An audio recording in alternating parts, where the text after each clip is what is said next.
दिल में छुपे हैं बहुत सारे जज्बात, क्यों ना हम और आप मिलकर निकालें इनका समाधान। Welcome to a new podcast series by Little Glove. आज हम आपके सामने बात करने वाले हैं श्री मिस्टर उर्फ उर्फ उर्फ विवेक कपिला के साथ।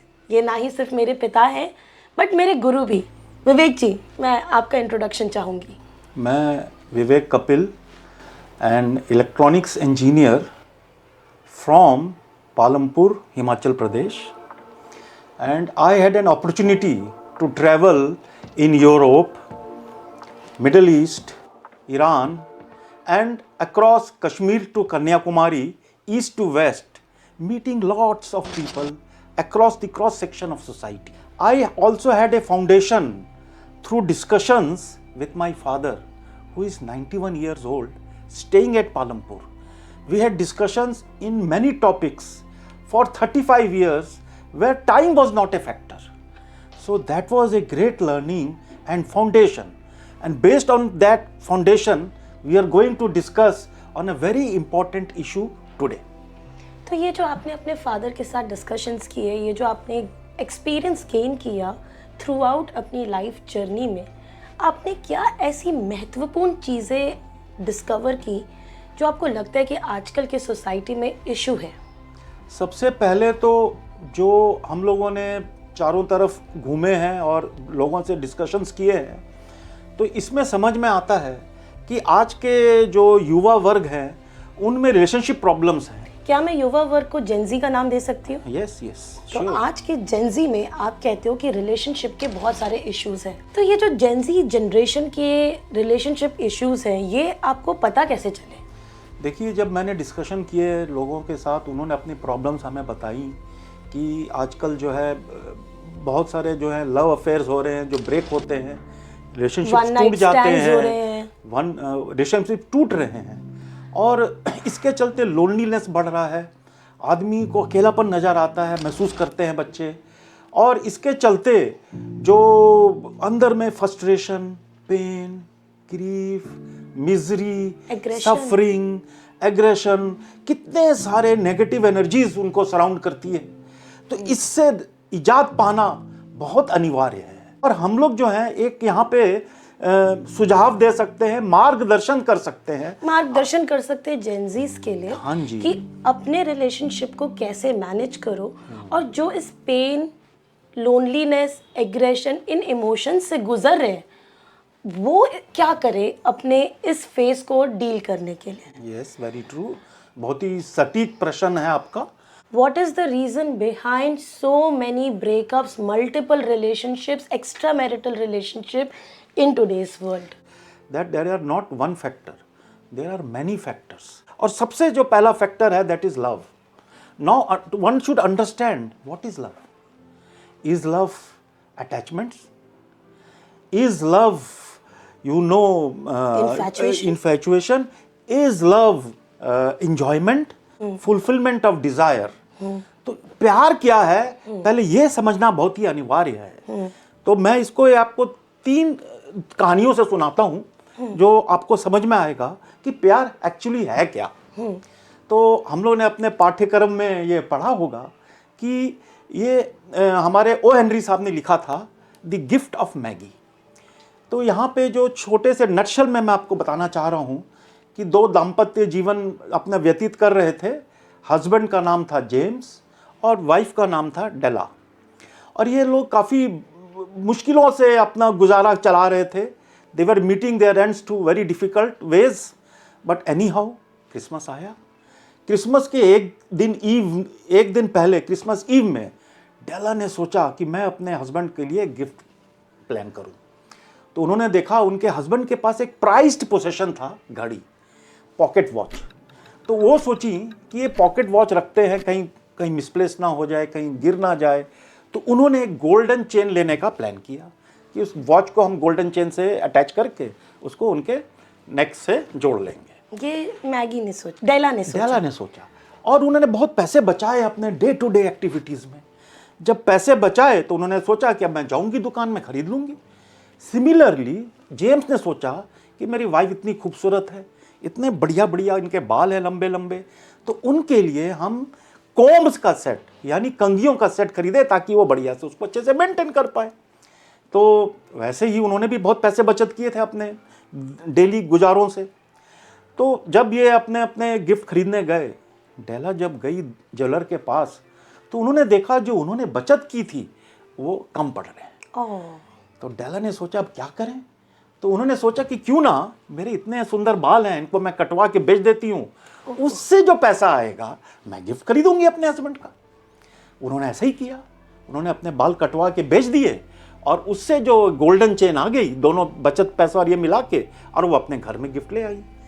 हस्बैंड ने क्या सोचा कि भाई मेरे पास तो घड़ी है, ये किस काम की, अब मैं तो कंघी खरीद नहीं पा रहा हूँ दुकान में, बहुत महंगी है। तो उन्होंने अपनी घड़ी बेच दी कि भाई अपने वाइफ को हम बहुत सुंदर कंघी सेट भेंट करेंगे। जब क्रिसमस डे में एक दूसरे को गिफ्ट देने गए तो एक दूसरे को देख के वो आश्चर्यचकित हो गए। देखे अपनी कंघी का जब वो देने गए तो देखते उनकी वाइफ का तो बाल ही कटे हुए हैं, और डेला ने जब उनको घड़ी का चेन दिया तो देखते हैं घड़ी ही नहीं है। बट इससे एक मैसेज मिलता है कि love is not self centredness, love is not self concern, love खुदगर्जी नहीं है, इससे परे है। दूसरा एक और आपको छोटी सी एक कहानी सुनाऊं, पुराण से है ये। बहुत सुंदर कहानी थी डेला और जेम्स की। हाँ जी, एक और कहानी सुनाऊं जो पुराण से है।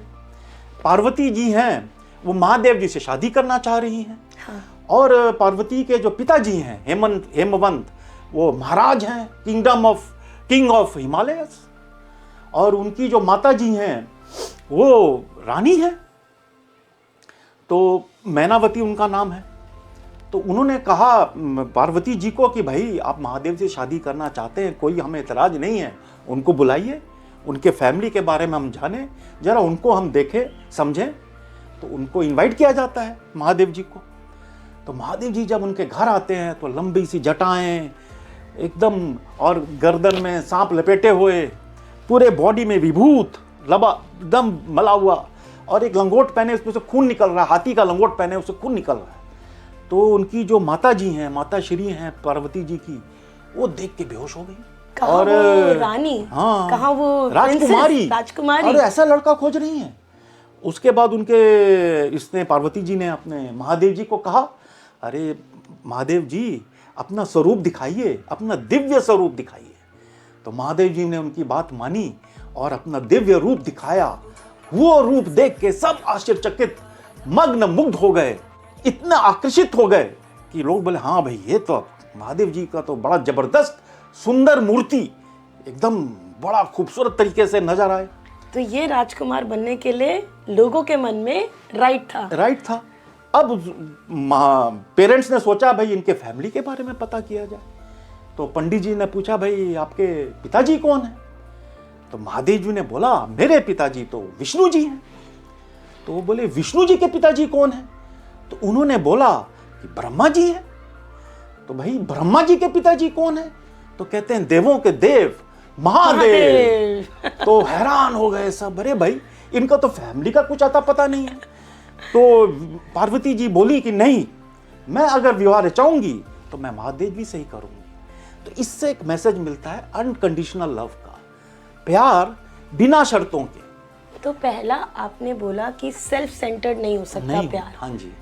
दूसरा आपने बोला कि अनकंडीशनल होता है प्यार। हाँ जी, है ना, ये जेंजीज के लिए है। मैं आपको एक सुझाव दे रहा हूँ। वो आदमी जो लोनलीनेस में चला जाता है, अकेलेपन में चला जाता है, आजकल जेंजीज के पास बहुत सारे टेक्नोलॉजिकल एप्स हैं। आजकल डिप्रेशन बड़ा कॉमन है। हाँ जी, मेरे को 12-12 साल के बच्चे बोलते दीदी आई एम डिप्रेस्ड। हाँ, अभी जो है ये जो टेक्नोलॉजीज जो आ रही हैं उसमें डेटिंग एप्स हैं, जैसे टिंडर, क्वैक पापा को ये सब पता है। बम्बल, उसके बाद ऐसे कई सारे एप्स हैं, कई सारे एप्स। आइल। तो उसमें क्या होता है कि अपना आदमी पार्टनर खोजता है, प्रोफाइल देखता है, फोटोग्राफ्स देखता है। तो एक मेल पार्टनर को बहुत ही खूबसूरत एक लड़की नजर आती है, इमेज फोटोग्राफ देख के बोलता है नहीं भाई मैं तो इसी से रिलेशनशिप बनाऊंगा, यही सबसे सटीक है मेरे लिए। और अब आप समझिए कि वो फोटोग्राफ जब वो देखता है तो उसके जो सेंसरी ऑर्गन्स है, आईज, वो जब ब्रेन में जाता है, वो फोटोग्राफ जाती है, तो उसको लगता है कि उसके अंदर एक सेंसेशन पैदा होती है, सनसनी, कि मैं अब इसी से अपना रिलेशनशिप डेवलप करूंगा। बट आप ये समझो, यहाँ पे ये समझाना बहुत जरूरी है जेन ज़ी को कि ये जो रिलेशनशिप है this is dependent on image, it is not a real thing, it is an image, infatuation based on image. एक इंटरनेट के थ्रू हम एक इमेज को देख के रिलेशनशिप में जा रहे हैं जो सही में अस्तित्व है भी नहीं, रियलिटी में वो एग्जिस्ट नहीं है, वर्चुअल है। लेकिन बात तो यहाँ पे ये समझनी है कि पिछली बार तो रिलेशनशिप ब्रेक हुआ, हार्ट ब्रेक हुआ, उसको ना समझते हुए आप फिर एक बना रहे हैं, यानी दोबारा फिर ब्रेकेज होगा। तो इसके लिए आपको गहराई के अंदर जाना है। अब होता क्या है इसमें कि आपके जो अंदर पास्ट एक्सपीरियंसेस हैं, आपके अंदर हेट है, आपके अंदर दुख है, बिट्रेल है, तो आपको लगता है कि इसको कैसे ओवरकम करें। तो उस विचारधारा के तहत आप एक रिलेशनशिप कायम कर रहे हैं, रिबाउंस रिलेशनशिप। हाँ जी, इसके अंदर आपको ये सोचना है, गहराई से अंदर जाना है इसके, और आपको ये समझना है कि आखिर संबंध है क्या।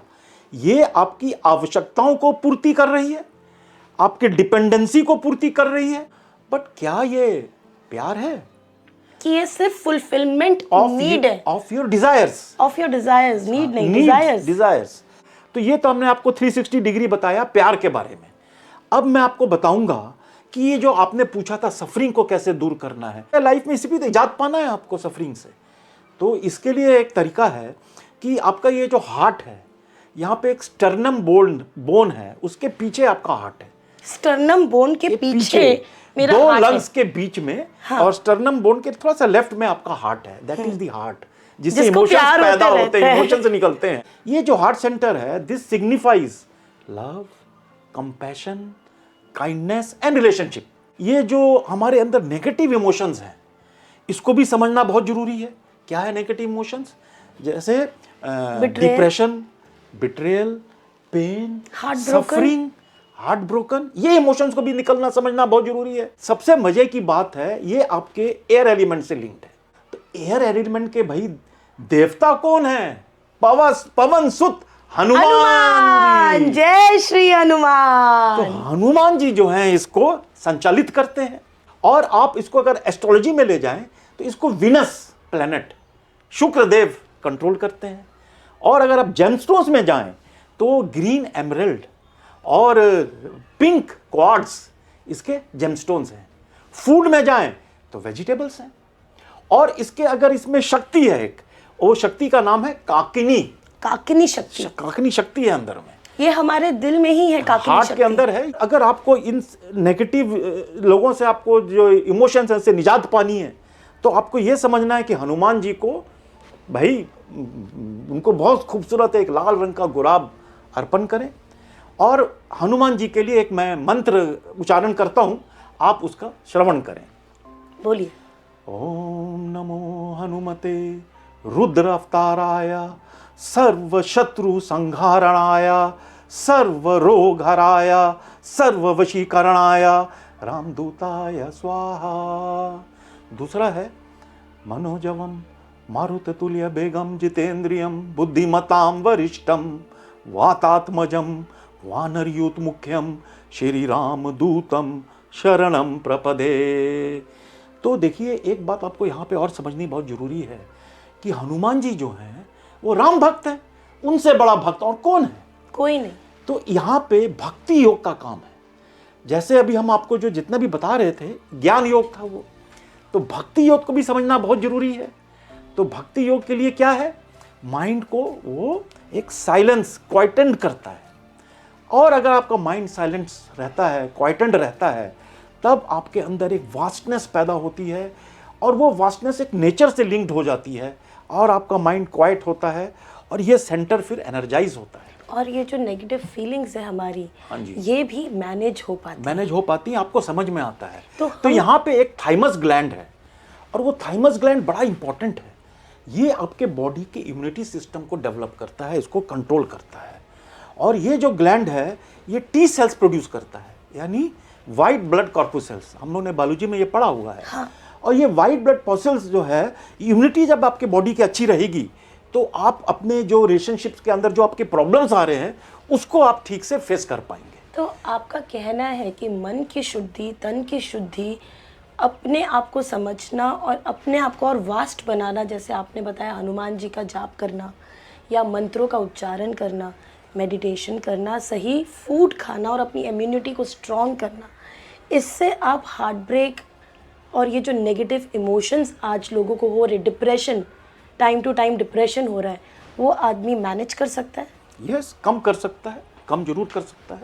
और इसके अंदर एक तरीका है कि ये जो आपका जो हार्ट है, ये इसके अंदर आप इमेजिन करें, ध्यान करें कि ग्रीन रंग की एक ऊर्जा जनरेट हो रही है। आंख बंद करूं? आंख बंद करके आप क्या इमेजिन मुझे करें। इस मुद्रा में हाथ जोड़ना है या कोई भी मुद्रा लेने की, सिर्फ ये एक आत्मशक्ति पे काम हाँ, करें? आत्मशक्ति पे आप काम करें। आप पहले इसमें आप अपना अंदर इमेजिन करें कि एक बड़ी खूबसूरत ग्रीन रंग की ऊर्जा जनरेट हो रही है, वो आपके लंग्स को और आपके हार्ट को एनगल्फ की हुई है, प्रज्वलित करी हुई है, और इस ऊर्जा से ही आपका जो है नेगेटिव एनर्जी जो है वो कम हो रही है। यहाँ पे एक बड़ा अच्छा मंत्र है, उसका जाप करने से आपके अंदर ये जो हार्ट का जो सेंटर है, यह एक अवेकनिंग जिसको बोलते हैं वो होता है, और अवेकनिंग के चलते आपके बहुत सारे ऑटोमेटिक फायदा आपको आता है। तो ये मंत्र है, मैं इसको रिसाइट कर रहा हूँ। यम यम यम।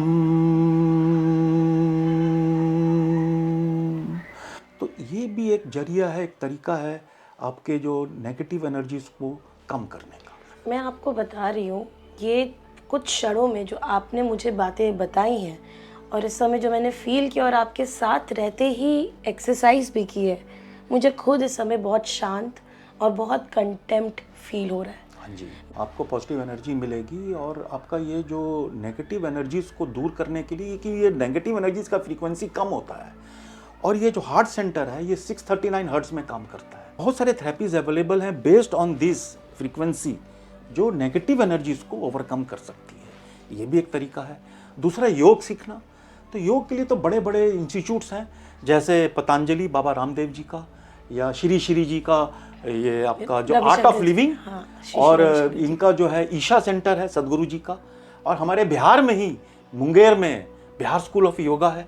तो आप वहाँ जाके कई तरह के योगासन सीख सकते हैं, मुद्राएं सीख सकते हैं, जो इससे निजात पाने के लिए, नेगेटिव एनर्जी से निजात पाने के लिए और हार्ट को अच्छा रखने के लिए। बट यहाँ पे मैं एक चीज़ बोलना चाहूँगा कि अगर बहुत ज़्यादा प्रॉब्लम होती है तो जरूर डॉक्टर को कंसल्ट करें, उनको समझना, और डॉक्टर से भी अगर लगता है कि नहीं हमको कुछ प्रॉब्लम्स है तो जाना चाहिए। लेकिन अगर आप ये प्रैक्टिस करेंगे तो आपको जरूर इसमें पॉजिटिव एनर्जीज मिलेंगी।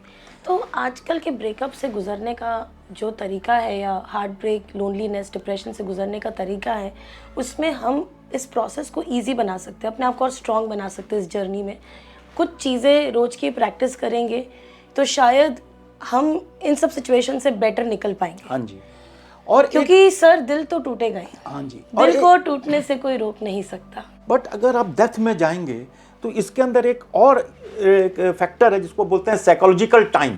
साइकोलॉजिकल टाइम, जैसे क्लॉक टाइम है, ऐसे एक साइकोलॉजिकल टाइम भी है। और दूसरा है ईगो, तो मैं को समझना। बट ये ज्ञान योग जो है थोड़ा कॉम्प्लिकेटेड है और थोड़ा प्रोसेस थोड़ा टीडियस है, तो इसलिए हम लोगों ने भक्ति योग को देखा कि भक्ति योग में एक भजन आपको मैं सुना रहा हूँ, इससे अंदर बहुत एनर्जी आएगी। न पुण्यम न पापम न सौख्यम न दुखम न मंत्रो न तीर्थम न वेदा न यज्ञः अहम भोजनम नैव भोज्यम न भोक्ता चिदानंद रूपा शिवोहम शिवोहम चिदानंद रूपा शिवोहम शिवोहम चिदानंद रूपा शिवोहम शिवोहम। ये जो जर्नी है, this is a path which an individual has to follow. He has to face the suffering. He has to face all the issues. No mentor, no teacher can teach him. तो ये भी समझना जरूरी है कि you have to undergo this suffering and face it. ये आपका path है, आपको अपने पाथ को जीना है। इसमें जो सफरिंग लिखी है वो आपको मिलेगी ही मिलेगी। बट जो आप बात कह रहे हो, पता नहीं हम में से कितने लोग ये बात जानते हैं, और आज के जनरेशन को तो शायद ही इन चीज़ों के बारे में पता होगा। बट जो आप बात कह रहे हो उससे अपने आप को मैनेज करना कितना आसान हो जाएगा। सबसे पहले तो भक्ति योग को समझना और उसके बाद उसको प्रैक्टिस करना, अपने आप को शांत करना। When your mind is silent, when you are quiet, then आपको अपने आप ही नेचर से एनर्जी मिलेगी और आप पॉजिटिविटी की ओर बढ़ेंगे और आपकी जितनी भी नेगेटिव एनर्जीज हैं, सफरिंग हुआ, पेन, ग्रीफ, इससे निजात मिलेगी। सही बात है। और यही आपको मैं इस यंग जनरेशन को बताना चाह रहा हूँ कि देखिए, रिलेशनशिप क्या है। हम लोग रिलेशनशिप में टूटते हैं, फिर दोबारा बनाते हैं, तो फिर टूटते हैं, फिर बनाते हैं, लोनलीनेस को दूर करने के लिए। तो लोनलीनेस क्या है, अकेलापन क्या है, इसको समझना है। और ये आपका जब हार्ट सेंटर इवॉल्व होगा, जागृत होगा, आपको अपने आप समझ में आएगा। आपका कहना है कि हमें अपने आप को इंटरनली डेवलप करना बहुत ज़रूरी है। Yes. तभी हम इसको सही ढंग से डील कर पाएंगे। नहीं तो हम ये विशियस सर्कल में फंसे रहेंगे। तो बाहर निकलने के जो तरीके बताए, 360 डिग्री में आपको हम लोगों ने सुझाव दिया और इसी से आपको जो है निजात मिलेगी। धन्यवाद, थैंक यू। बहुत ही ज़्यादा इंटरेस्टिंग और मज़ेदार पॉडकास्ट था। मुझे नहीं पता कि आप लोगों ने क्या सीखा क्या नहीं सीखा। आज मैंने इस कुर्सी पे बैठ के इतनी सारी बातें सीखी हैं। चाहे आप ये करें ना करें, पर मैं रोज़ इन मंत्रों का उच्चारण करूँगी। और बहुत ही आसान है, 5 सेकंड बैठ के ग्रीन ऊर्जा अपने दिल में इमेजिन करना। बहुत ही आसान चीज़ें बताई हैं सर आपने। और इस प्रकार अगर आप हमें गाइड करते रहेंगे तो आई डोंट थिंक सो कि हमें इन छोटी छोटी प्रॉब्लम्स के लिए डॉक्टर्स और दोस्तों का सहारा लेना पड़ेगा। क्योंकि हमारे जो दोस्त हमें सजेस्ट करते हैं ना, वो हमारे ही उम्र के हैं और उनको इन सब चीज़ों के बारे में नहीं पता है। ज़्यादा से ज़्यादा दारू पार्टी करके बोलते हैं हार्टब्रेक ठीक हो जाएगा, मूव ऑन। तो ये जो मूव ऑन शब्द से आगे निकल के आपने आज बात की है। लास्ट कम्युनिटी पोस्ट में हमने एक Q&A छोड़ा था आपके लिए, और मैं उसमें से एक क्वेश्चन आपसे पूछना चाहूँगी। ये ब्रोस इज ऑलवेज, आपको यहाँ क्वेश्चन दिख रहा होगा, ने पूछा है, खुद के लिए जीना कैसे सीखे, how to become happy, love from Nashik, Little Glove, you are just a rock. Thank you so much. पर आप मुझे ये बताइए कि खुद के लिए जीना कैसे सीखे, ये सबसे बड़ा सवाल है। ये जो मोमेंट्स आते हैं, ये साइकोलॉजिकल टाइम आता है, ये तो पास्ट और फ्यूचर है। लेकिन अभी जो राइट मोमेंट है, प्रेजेंट मोमेंट, इसमें जीना सीखें। That is the art of living, and that is to the live gift in of the life. Present. इसी से आप जो है बहुत कुछ समझ पाएंगे। आज में जियो, अगर आपको खुश रहना है तो। आप आज में जिएंगे तो ऑलरेडी पास्ट आपका खत्म। सही बात है। आप आज अभी में इस मोमेंट में जी रहे हैं, इसमें तो कोई प्रॉब्लम नहीं है। So you have to learn living on present, and that is the key. I hope आपके सवाल का जवाब हम दे पाए, और नीचे कमेंट में अपने सवाल लिख दो। नेक्स्ट पॉडकास्ट में हम सर के साथ फिर बैठेंगे और आपके इन्हीं कठिन सवालों का जवाब देंगे, क्योंकि यहाँ पे मैं बुक, किताब या ग्रंथ को नहीं लेके आई हूँ, एक एक्सपीरियंस करो, कमेंट करो गाइस, इस पॉडकास्ट करो, कमेंट करो गाइस, इस पॉडकास्ट को वहाँ तक पहुँचाओ जहाँ तक डिप्रेशन शिकार है। शायद इस पॉडकास्ट को देख के उनका डिप्रेशन कम हो जाए। फिर से मिलते हैं, बाय बाय, शबा खैर, गुड बाय, नमस्ते। भगवान आपकी रक्षा करे। आंजनेय वीरा हनुमंत शूरा, वायु कुमारा वानर वीरा। श्री राम जय जय राम, सीता राम जय राधे श्याम। श्री राम जय जय राम, सीता राम जय राधे श्याम। श्री राम जय जय राम, सीता राम जय राधे श्याम।